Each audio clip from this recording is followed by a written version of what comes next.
Poverty is not a lack of money. Adding money does not fix poverty because poverty is not a lack of money. All the plans to fix poverty, or to provide goods and services that require the use of money, fail. They will always fail, because the absence of things we need is not due to a lack of money. To understand this better, think of government. Any government will do, but the national government is perhaps the best example of the problem mankind faces, but rarely understands. The state has no money. The state is the most poverty-stricken, the most broke, the most destitute organization in the world. There is no group with less resources than the national government, because it literally has nothing.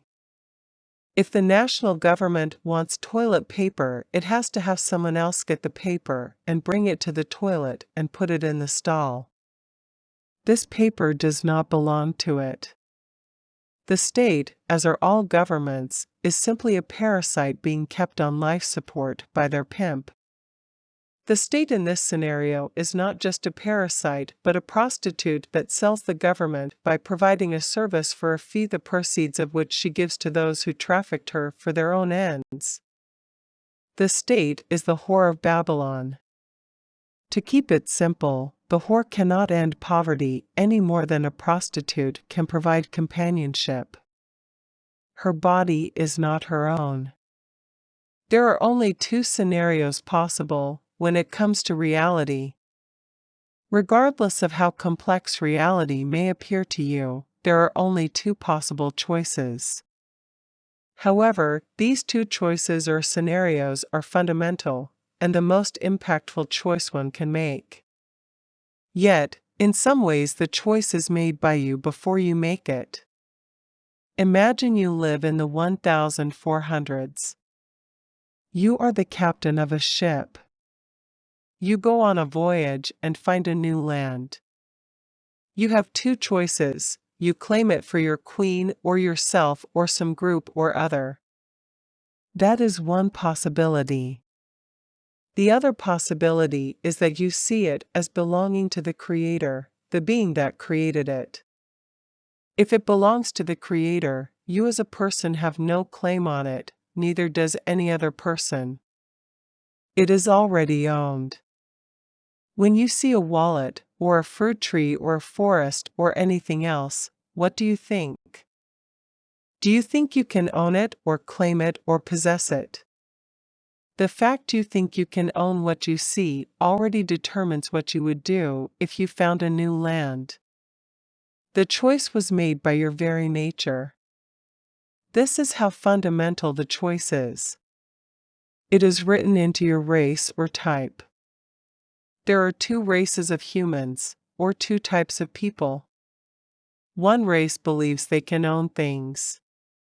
How they establish ownership varies, but the fact is, they do think that through power, guile, market activity, or government mandate, or some other process they can become the owner of real property, property they did not create but was created by some other being. This brings us to money and the state, because the state thinks that by creating something called money, they can gain ownership of other things. The state might use something that has value, such as gold, to make money from. Or, they might make money out of paper. Either way, money is formed as an asset, a thing with value. Some people claim paper money has no real or residual value, but of course it does. It belongs to someone and took time and energy to create. Perhaps what the statement is meant to convey is that regardless of how much money is created, it creates no new wealth. Money permits sharing, but does not increase the number of things that can be shared. The idea that we can make money work for us to create wealth is misleading, at best. Money may permit us to scam others out of what they own, but it cannot work in the classic sense of the term. Money works for the type L person, the type that thinks they own or have a right to something they did not create. Type Ls think ownership comes from or is legitimized by power. A type L subscribes to the dual doctrine of power. Might makes right, and the end justifies the means. If an action ends up with the person owning or possessing more assets than they did previously, then the act was justified.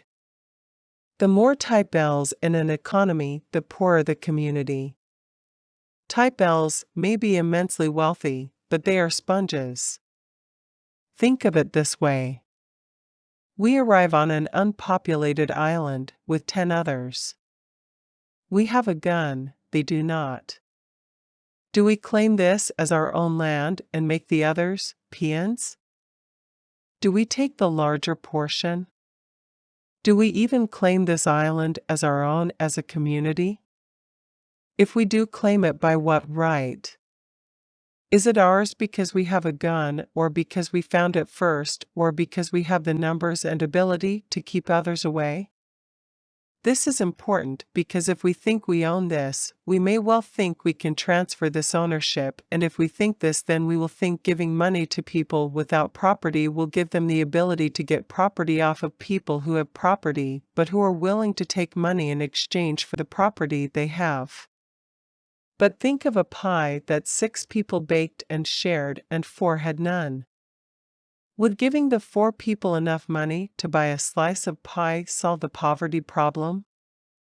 If 10 people had an island, would giving 100 persons enough money to buy the island solve the problem of poverty for them? How about giving 1,000 people money to buy the island, or 1,000,000 people money to buy the island?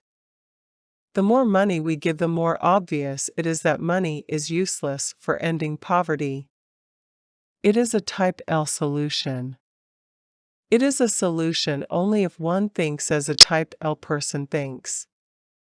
It is why people rob stores and banks and defrauds others.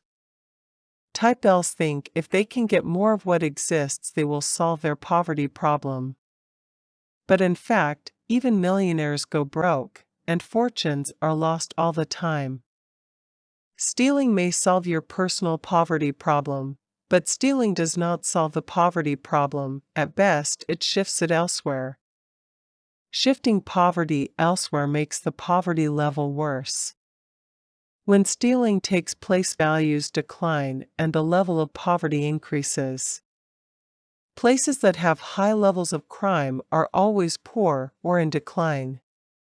This leads us to conclude that in areas where the majority or sizable minority believes having money eliminates poverty, poverty as a problem is solved by looking for ways to make more money or acquire more money, perhaps as a person with expertise in alleviating poverty. Imagine a very wealthy person who has several businesses. He hires many persons who live comfortable lives, but he does not hire everyone. Therefore, the government taxes away his wealth to provide the unemployed with an income. This makes it difficult to run his business and makes it less desirable to work. The rich person can no longer advance his business, and his employers spend more time unemployed whenever the chance offers itself. The economy declines and unemployment gradually worsens. This is not an argument to give no benefits to the poor, it is an argument that giving benefits to the poor is not a solution. The argument is that if you think poverty is wrong and you want to solve it, do not look to the state or welfare to solve the problem. What needs to happen is that we need to make poverty costly to everyone, not just the state and the unemployed. If Jack has no job, everyone must be worse off because of it. This does not just mean that we pay Jack a living wage if he has no job, it means that we are all benefited by Jack working, not just a few private companies. We need to realize the economy is local. Transactions take place at the local level. Wealth is created at the local level. A political jurisdiction is an economy. The political jurisdiction is not just a market, it is a business or commercial entity. Those in the jurisdiction must trust one another and work together for the good of the jurisdiction. To benefit the jurisdiction when people work, it must be reimagined as a single economic organization, a citizens' trust. All citizens within the jurisdiction own a share of the trust. All citizens work for the trust, therefore, it benefits the trust to have all citizens be gainfully employed. A citizens' trust turns any political jurisdiction into a commercial organization, in which it benefits everyone in the jurisdiction to do what they are good at and to help each citizen to do the job for which they are best suited. The objective being to bring the greatest prosperity to the political jurisdiction, which, at the very least, will eliminate poverty.